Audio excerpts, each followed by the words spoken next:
Assalamualaikum warahmatullahi wabarakatuh.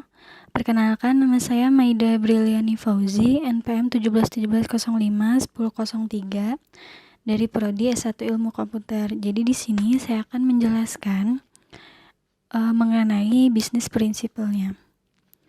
Yang pertama ada kesatuan visi atau Principle of Organizational Objective. Nah, jadi kesatuan visi itu penting banget karena tanpa adanya kesatuan tujuan antar individu, maka tujuan perusahaan tidak akan tercapai.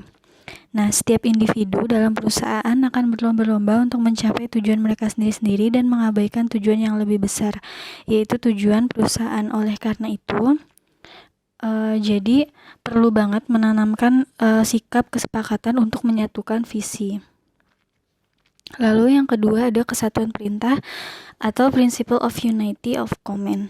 Nah, jadi harus ada satu kesatuan komando di dalam organisasi. Nah, seseorang harus bertanggung jawab kepada satu bos saja. Nah, jika seseorang berada di bawah kendali lebih dari satu orang, maka ada semacam kebingungan dan konflik.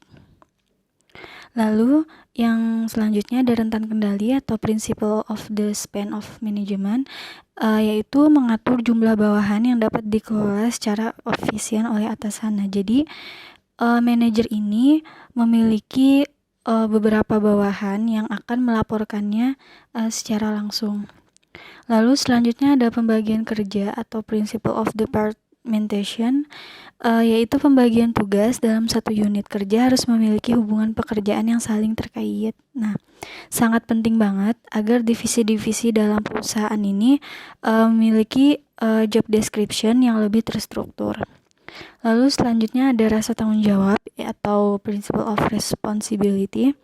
Nah, jadi seseorang bawahan itu hanya mempertanggungjawabkan tugasnya kepada pemberi wewenang. Nah, sehingga pertanggungjawaban bisa sesuai dengan garis wewenang, line of authority.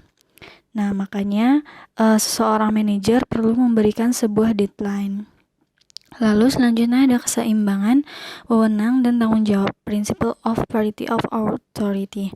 Nah, jadi tanggung jawab itu yang didelegasikan oleh pimpinan pada bawahan harus seimbang dengan wewenangnya. Jadi salah satunya tidak boleh lebih besar atau lebih kecil agar bawahan bisa melaksanakan tanggung jawab yang didelegasikan tanpa hambatan.